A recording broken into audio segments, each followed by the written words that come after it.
Before we get into what this Smash JT video is about, there's something that ought to be understood about the way the video is formatted. Within the first 30 seconds of this video, Jeff includes a hook into the video's topic. Following that, he presents you with the logo for his channel and website. Within the next minute or so, he gives a more formal introduction to the topic, followed by another instance of his channel and website logo before he gets into the meat. His video has been monetized as well and includes at least 2 ad breaks. While I have explained this before in short detail, there's an analysis by one John Campea that goes into greater detail as to why this format even exists. People click away from things instantaneously. We have such short, pathetic attention spans these days. We're awful. We suck. We as people are stupid. We all are. We're stupid. We have no attention span and it's pathetic. It is a sad commentary on how pathetically stupid we are as people and how pathetically short attention span we are as a culture. Keep this in mind, as what you are about to watch amounts to nothing more than a tabloid hit piece. The objective is to get you to react without thinking about anything that you see. And what you are seeing in real time is an attempted character assassination complete with video monetization. Another thing to be kept in mind here is that both Smash JT and RazörFist were featured in the Side Scrollers Real Game Awards video. That comes off as a bit of whiplash for anyone who may have watched that video and is now aware that there's a bunch of petty infighting in the so-called gaming community on X and on YouTube. Now Jeff, Smash JT, desperately wants to push this idea that the whole goonergate thing on X is, in his words, claiming victims. Goonergate is claiming quite a few victims these days, and sometimes it's people that you least expect. However, I've also covered much of what his real opinion is via his op-ed about Goonergate. And what needs to be made clear here is that Jeff has his own agenda, namely that he wants to enforce this state of neutrality, meaning devoid of moral influences. This is regardless of the fact that such a state would require some mode of enforcement, in which case such an enforcement would also constitute its own morality and therefore contradicts itself. And I talked about all this in my video here. Moralizing is your moral boundary. Given this is Jeff's MO, it's no wonder why he is so focused on Goonergate and leaving no survivors on the anti-Gooner side of that issue. And to be fair to him, the anti-Gooner folks are all being led around by their dicks by one Melanie Mack, whose own adherence to the Christian faith is dubious. Not to mention the fact that her views on the First Descendant do indeed conflict with her views on Stellar Blade. The evil, no-fun overlords at Sony are at it again with the Stellar Blade censorship, not only in outfits. Don't even get me started on The Last of Us 2, which has gratuitous sexual scenes that most of us would rather even not watch and need the eye bleach for them. But that's allowed, but a cute outfit, a swimsuit that looks like something you would see any normal woman wearing at the beach, nope, not allowed. I didn't realize you couldn't play the game like a normal person and that taking pervy screenshots in the most provocative outfits possible was how the game was supposed to be played. No, that doesn't follow. You were clearly talking about the video game before, not the people playing the video game. Be consistent. As a true Christian woman, you ought not be saying anything at all. Women were never meant to be the leaders of men. For that matter, that's how this whole industry reached its current state in the first place. The fact that you have a bunch of dudes right now bandying about mommy on X as she wags her finger at toxic masculinity is embarrassing and childish. This is essentially no different than when the progressives do it. Women are not supposed to be out and about teaching men how to act. Men ought to just act. And I've given a rundown on these things before in other videos, but for the sake of clarity, and building on a proper Christian perspective on these things, here's what one should take to heart regarding the matter of what is or is not appropriate imagery in your video games. Jesus Christ talks about this in the book of Matthew, chapter 5. You've heard it said, do not commit adultery, but I tell you that anyone who looks at a woman to lust after her has already committed adultery with her in his heart. If your right eye causes you to sin, gouge it out and throw it away. It is better for you to lose one part of your body than for your whole body to be thrown into hell. And if your right hand causes you to sin, cut it off and throw it away. It is better for you to lose one part of your body than for your whole body to depart into hell. Now here one might think that Jesus is just outright telling you to gouge out your literal eyeball or cut off your literal right hand, but that isn't the case at all. This is all metaphorical. What the Bible has and always has taught is to be wise in everything that you do, and that includes anything regarding sexual conduct. What Jesus wants for us to do is to remove what are known as stumbling blocks from our lives, temptations or things that lead us into temptation. And so the alcoholic who submits himself to an AA community and makes himself accountable to others is, in a spiritual sense, choosing to gouge out his eye and remove his hand. He is choosing wisdom over foolishness. And you know what else is perversion of God's creation? Is when you're substituting, if you're, I'm going to use a male as an example, if you're substituting a wife for a pixels on a screen, that's perverted. Your sexual gratification is supposed to come from your wife. Melanie Mack is a feminist first and a Christian second. And regardless of what she says about how you or ought to regard your wife, you need to realize that she and her ex-husband forsook their marriage to pursue their own vanities. Actually, scratch that. Recent developments from the Kiwi farms have revealed that the husband remarried, and he is happy by all accounts. Meanwhile, Melanie Mack, our resident Christian, remains unmarried and without children. But don't worry, guys. I'm sure her parasocial digital husbandos will provide for her. You're substituting a wife for a pixels on a screen. And furthermore, what I believe motivates Melanie's current anti-gooner stance is less a desire for asceticism and more feminist antinatalism. Misery loves company. Melanie is almost 40 years old, childless, and yet she is making every effort to maintain this facade of youthfulness. There's also zero hindsight into the fact that her own appearance is evocative of exactly what she intends to protest. Melanie's makeup and dress promote a false waif, someone thin and delicate, implying fragility, and she makes herself appear vulnerable to feed on the male capacity and want to be protective. Even the way she angles her camera at times when making her videos is top-down, making her appear small and helpless. It's all incredibly manipulative. What's more, her tattoos are provocative. Stigmatophilia is a well-established fetish which remarks upon one's sexual attraction to marked flesh. You ever see how it just sounds like you're arguing with demons? It's the same way.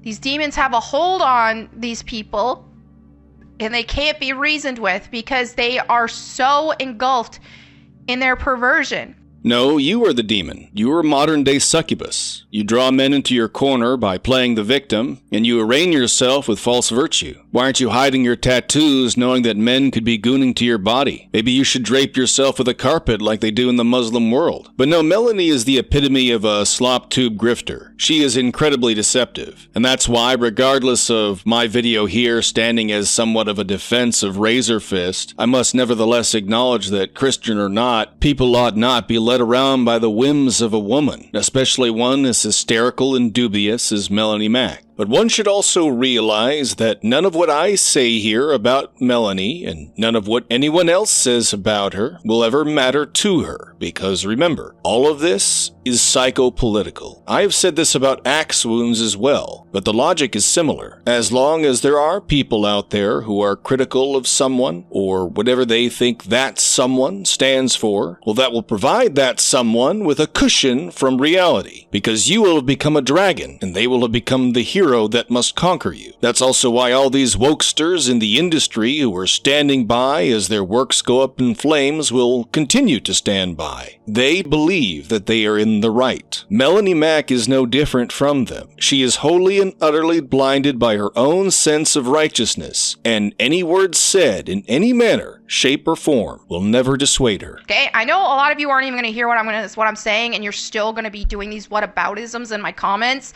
because you are so defensive. The reality is, the most devastating thing that could ever happen to her is that people stop paying attention to her, which will happen, inevitably. It'll happen as she gets older and her age becomes harder and harder to ignore. The halo effect is real. With that out of the way, however, we continue talking about Smash JT. I'm going to be covering RazörFist today, a topic that I never really expected to really talk much about. As far as my personal connections to RazörFist, I don't think I've ever even talked to him. I know of him because of his appearances on side-scrollers, and he's someone who's friends with people I'm friends with, so we followed each other and didn't really think much of anything for a while. Until the moment he decided it would be a good idea to jump in from the top rope and start quote tweeting to join Goonergate and coming at me for daring to stand up for gamers and the games that people want to play and have the freedoms to enjoy. Oh yes, that non-specific group of gamers that you continually insist you stand up for, but doesn't include anyone with any semblance of moral standards except non-adherence to morals. Yes, those gamers, right? And rather than just stand up for himself and acknowledge that RazörFist was just focused on him and him alone, Jeff is essentially trying to throw his gamers army back at RazörFist, as if RazörFist responding to Jeff on X is equivalent to attacking gamers. What an absolutely gutless and spineless response.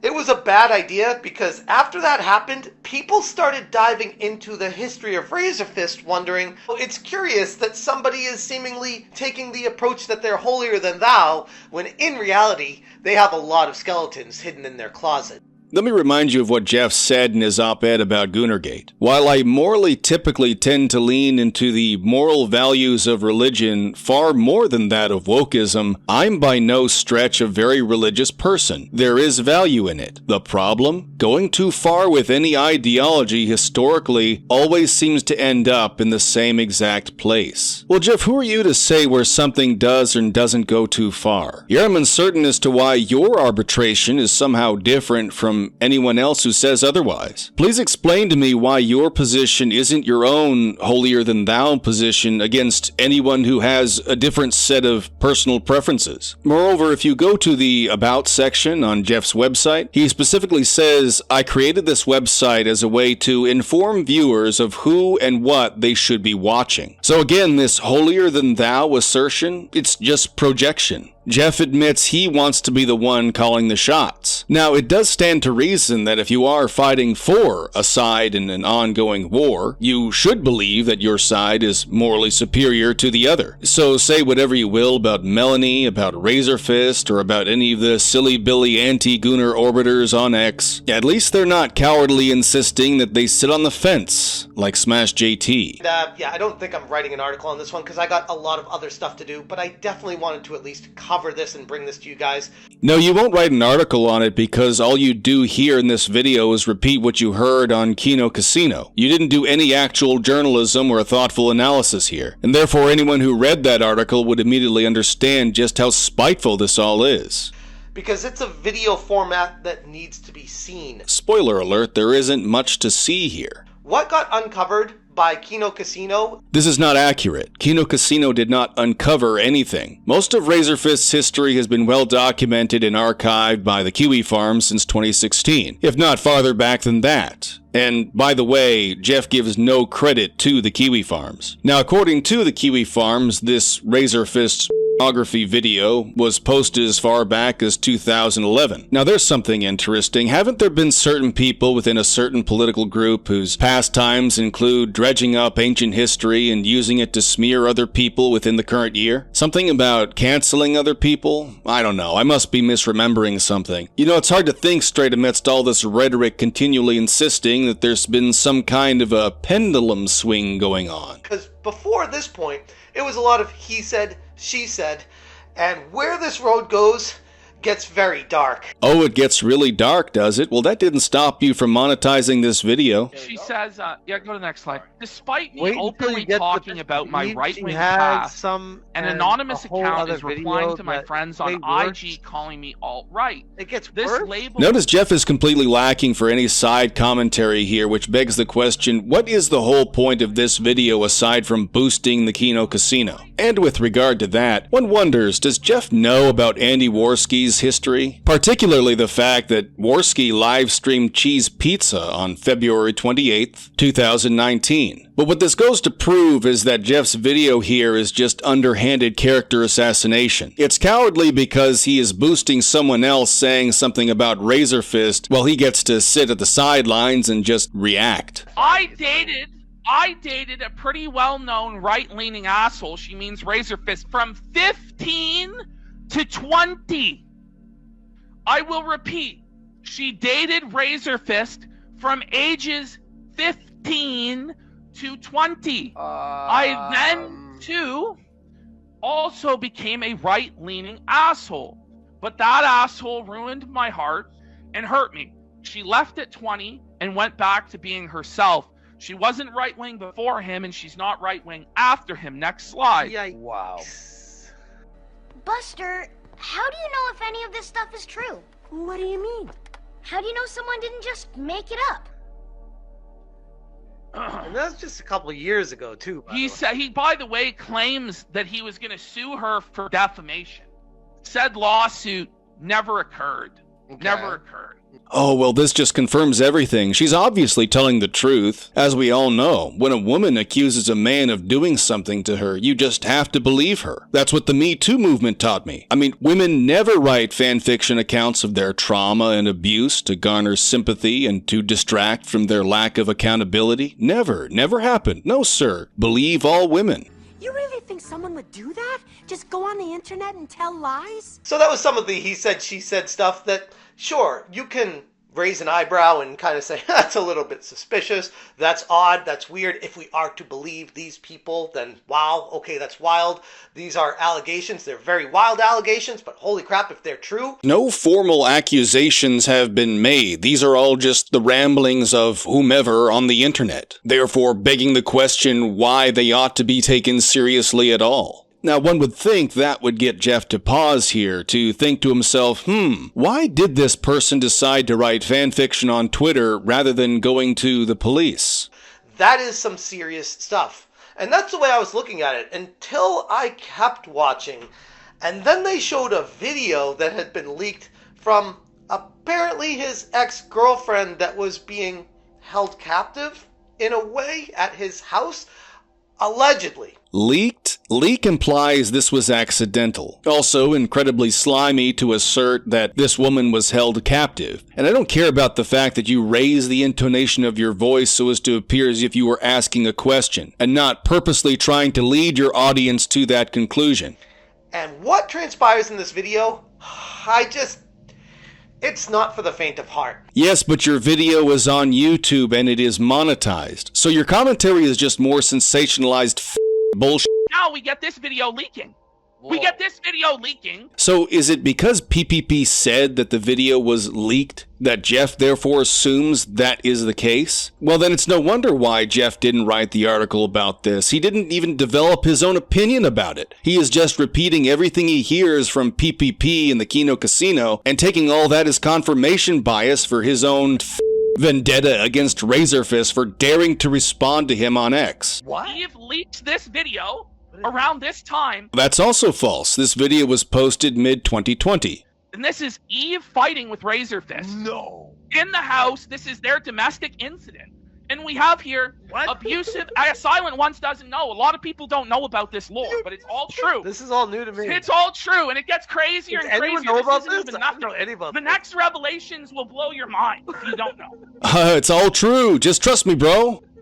So it's abusive acts telling me to quit my job just because I went out with coworkers. Gets mad when I tell him I won't quit and tells me to get out because he doesn't get what he wants. He wants her to quit?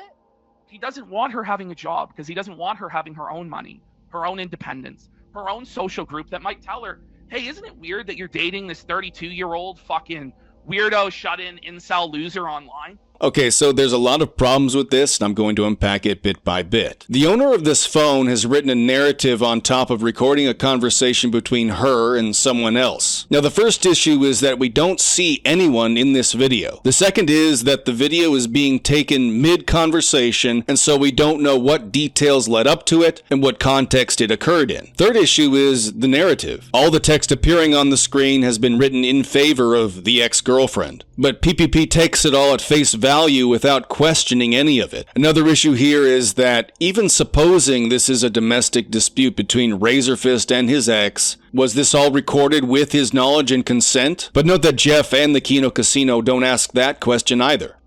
Isn't it a bit strange that he tells you he doesn't want you to work a job or have friends or your own money? This is him wanting to assert control over a young and vulnerable woman to make her completely dependent and submissive to him. And you can see the abuse that he's putting her through now. Mind you, this is kindly, Shout out Christian, to Subarashi. righteous preacher RazörFist. So PPP is continuing to create his own narrative based on scant information here. This is all confirmation bias. He is writing his own fanfiction here without any evidence. Now, if the Kiwi Farms information is accurate, some of how the ex-girlfriend was making money was in making graphic content online. Other than that, there's no information as to what her job was and why RazörFist, or whoever this guy was so upset about her working it. We ultimately don't have any details as to what is being talked about in this video. And again, we don't even know if this video is of RazörFist and his ex-girlfriend. Yet all of this is being used as confirmation bias because PPP and Smash JT have a vendetta against RazörFist. Okay, then you need to go. Well, how did you come to that conclusion? That doesn't even make any sense. Because I am telling you, I don't want you to work that job. Well, too fucking bad. I have the job and I'm not gonna quit. Then fuck you, out. No. Listen to this shit. This is psychotic stuff. This is abusive. This is textbook abuse and control. No, I don't see any abuse. The only thing I see is a wooden ceiling. Why would this be abuse? Because the words on the screen said so? Because the female in this video said verbal abuse out loud? What? What is gonna work? Staring me down and being verbally abusive. Again, what job are they talking about? There's no context to any of this. But PPP is just running his mouth like he knows everything. So I guess this is the logic we're going with. Believe all women. I know. Do you believe that? I'm sure. So Andy Warski asks a legitimate question here. Do we believe what we are being told? And PPP's response is, I'm sure. Yeah, just trust me, bro. You really think someone would do that? Just go on the internet and tell lies? No. You realize they can just remove your name from the fucking lease. You don't pay rent. I don't care. So he's threatening her with homelessness to control her. Again, this is PPP assuming he knows anything about this situation. But even if we do take this information at face value, it is not an uncommon circumstance to have couples break up and for one or the other to decide to evict. And that's why housing courts exist. When people sign leases, they are supposed to have been made aware of their rights. And yes, depending on what the judge says, someone could be out on the street afterwards. You can tell PPP has never been a landlord, otherwise you would know that you don't just let people live in your property without paying rent. Nobody in their right mind would ever think about this as threatening with homelessness. Now, if you can't read what's on the screen here, what it says is, he was in my face, staring down at me, and trying to intimidate me. Fortunately, I am not fazed by it. Him because I went out with my female coworkers, all in capital letters by the way, and had a good time. So you can see the ex-girlfriend is creating her own narrative in this video. She's writing fan fiction that paints a picture of a brave young woman standing her ground, and she didn't do nothing wrong, and that big bad man is trying to get up all in her face. Grrr. And despite there being no evidence of this because, again, we can't see anything that's going on, Kino Casino just believe what they're being told by the text on the screen. Now, this all seems very familiar. What does this remind me of? Have you drunk this whole thing this morning? Oh, you got this going? You got this going? I just started it. Oh, really? Really? You edited out the portions that made you look bad before sending it to TMC. You're very wrong about that. Stare me down. He doesn't want her to have a job, to make money, to be able to support herself and not be out on the streets, so that he can trap her in his house. Okay, so it isn't just PPP creating wholesale narratives to fit a vendetta against RazörFist now. Jeff from Smash JT is writing his own fan fiction too. Genuinely, I didn't get to this part. This is all new to me right now. All you want. It's not going to work. What? What is gonna work? Staring me down and being verbally abusive. What is it gonna not work? going to work. Oh, you see, guys? She said he was staring her down and being verbally abusive. So she must be telling the truth. You know, it's not like she's saying these exact words because she knows she's being recorded and she wants to use this recording to paint a picture that favors her if anyone else sees it. No, just believe everything you're being told. Don't ask any questions. Believe women, guys. Just believe women. It's not Imagine if it's no! Whoa! Oh! That no is fucked. Hang on. It's not if you want me out tomorrow. No! Out. No! I thought You that don't was say how it Andy that said no. That was RazörFist that said no. Whoa, buddy. Yeah, couples shout at each other during domestic disputes. It happens. And again, we don't know if they are indeed having this dispute up in each other's faces. We don't know if they're yelling to each other from across the room, or what's going on. But Jeff doesn't care. He wants his narrative. So I rewind the video and I say, well, hold on a second. Did he just, like, shout at her no like that, scream at her, and make her feel and belittle her, make her feel like she's a nobody in this planet? This is the guy that's on the side of holier than thou, the guy that praises God above all and tells other people how to live their life more holier and be better people and not goon at girls and video games? Bro, it sure as hell feels like you're trying to cover up for some serious shortcomings in your own personal life. And there you have it. There's the vendetta. Jeff doesn't care about these details so long as he gets to stick it to RazörFist in some way, shape, or form. And like I said, when I went into this, I didn't expect to be making a video covering this. I thought it was just going to be like any other live stream like I do pretty much every night, where I live stream talking about stuff in the game industry and stuff going on. Yeah, see, Jeff didn't expect to make a video talking about this. He just accidentally stumbled across a tabloid video made by the Kino Casino. He just happened to come across a conversation between PPP and Andy Warski, the latter of whom, I will remind you, live-streamed Cheese Pizza on February 28th, 2019. I was like, oh, this should be interesting. We'll talk about RazörFist because he's the soup of the day. We'll talk about this situation. You know, that's funny because Jeff's website says that, quote, Smash JT was created as an outlet for my video game passion. In addition, he says that the aim of this channel from day one has always been to educate and entertain, with a strong focus on entertaining. So, I guess that includes tabloid journalism then, right, Jeff? Are you educating your viewers by having them listen to wholesale narratives provided by the Kino Casino based on very little investigation and just taking things at face value? And I could have never imagined it going down the road that it did, as dark as it got. You monetize this video, Jeff. Nothing about this story was dark or demented. This was a domestic dispute that happens regularly among couples, and there's a possibility it was recorded without consent. The only dark thing about this story is the length to which you and PPP are going to assassinate RazörFist's character. Okay, so this is RazörFist jerk-off tape that he uploaded to the internet in 2011. So just remember, folks, this is the moral arbiter telling you what you can jerk off to, what you can look at, what you can't look at, saying it's going to cause lustful thoughts. Totally normal thing. This is RazörFist. Totally normal thing for someone to do, of course. That would tell people that Melanie Mac is correct about gooning for video games. Would of course be someone that would do something like this. Remember, Jeff said that he created Smash JT as a way to inform viewers of who and what they should be watching. In his Goonergate article, he says, while I morally typically tend to lead to the moral values of religion far more than that of wokeism, I'm by no stretch a very religious person. There is value in it. The problem? Going too far with any ideology historically always seems to end up in the same exact place. So Jeff is admitting he wants to ride the fence and that he's okay with wokeism, to an extent.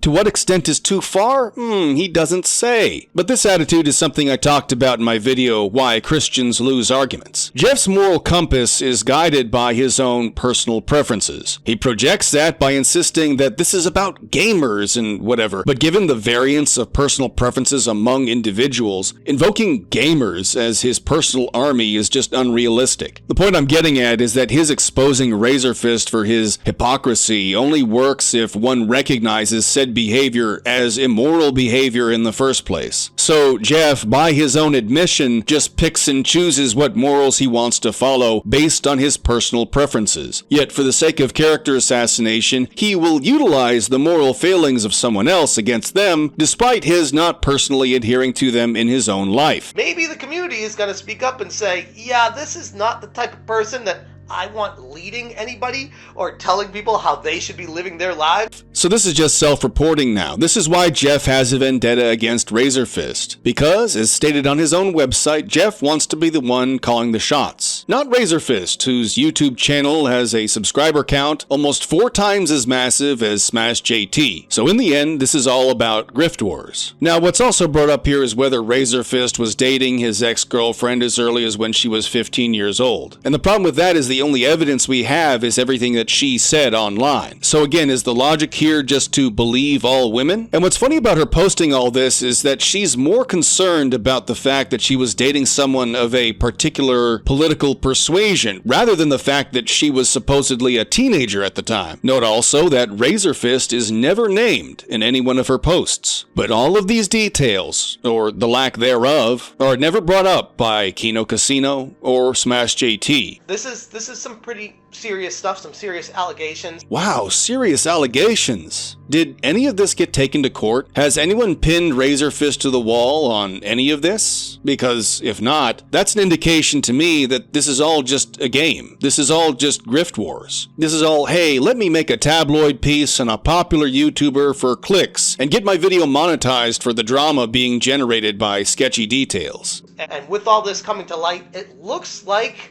cooler heads are going to prevail and do the right thing moving forward. What does that even mean? Who has the cooler head here? What exactly is the right thing being done moving forward? What are you talking about? But holy crap, again, bringing it back to the beginning of this video, I don't think anybody in their wildest imaginations could have ever dreamed or had nightmares about how dark goonergate would actually go. No, a domestic dispute in some Twitter account patting themselves on the back for getting out of a situationship is not dark. If anything, it's amazing the amount of hatred and disgust that Jeff has for people who have differing personal preferences from his own. And we're just a couple weeks into it. So, yeah, I hope it was worth it. So what exactly is the moral of the story here? RazörFist dared voice his personal preferences on X and defended other people with similar opinions. So now we'll dig up his history and create a narrative surrounding it and call him a hypocrite. Hope it was worth it, chum? For standing on this hill and trying to speak down on people on how they enjoy their video games, because the first thing people do when you come for their video games is start wondering, why do you feel like you're the one in a position to tell anybody what they can do with their games? Wait, so you thought RazörFist and Melanie Mac were coming for your video games? What the hell, really? Because they voiced their personal preferences on X about video games, that means they're coming for your video games? Is this real? Are you really this perturbed by people spouting hot air on Elon's Twitter that you felt the need to assassinate their characters online? What a bunch of fragile f***ery. But you want to know what's really amazing about all this? The fact is, if you go to the Kiwi farms, there's plenty of material to work with when it comes to criticizing RazörFist. And that has been done time and again. But for Kino Casino and Smash JT, the way they're going about it is this cancel culture bullshit that we've seen in the past with SJWs and wokesters alike. And what this has resulted in is RazörFist has decided to take a hiatus. And JJ says, will RazörFist still be featured on Side Scrollers? Well, so Razor's going to step away from the show. It's a decision that he made. And says he's ramping up stuff to work on Volume 2 of Ghost of the Badlands and Volume 3 of his book series, of his comic and everything, and Volume 3 of his book series.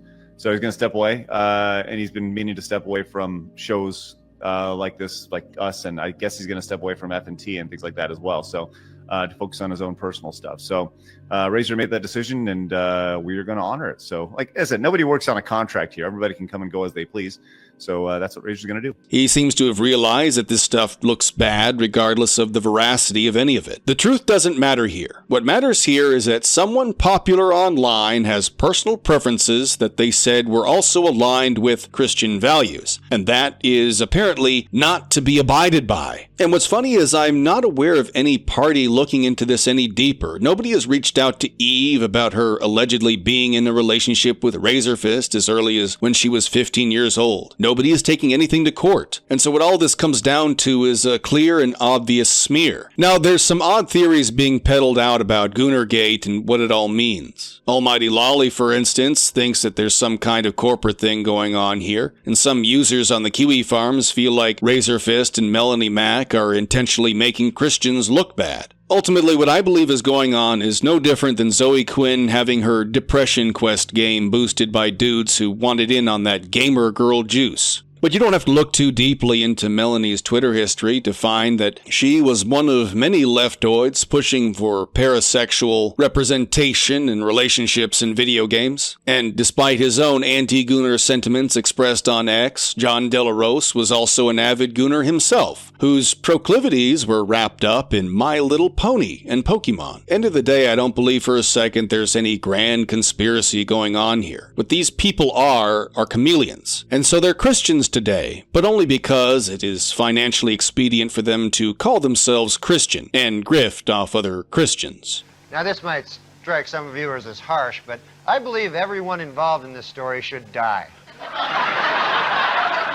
But that's all just my opinion, and my opinion doesn't matter. Now there's one last part to Jeff's video which he tagged onto the very end, and he plays this part after he has given a farewell address to his viewers. And this last part features a clip where RazörFist and his then-girlfriend Eve were streaming together. This is the clip. Felix Wolf, I say RazörFist for president. I say that would be a massive mistake. Beer is the Trick says, here is some... Me as the first lady? Right? Oh my god, ban the fucking Jews! What? Hey, stop. ban the triple parentheses? No. And now, fellow SynthCell noticers, why do you think Jeff included this at the tail end of his video here, in a video he also entitled The Fall of RazörFist? I don't know, man. I just can't quite figure this one out. But I sure did notice it. Bang! Você vai ver estrelas.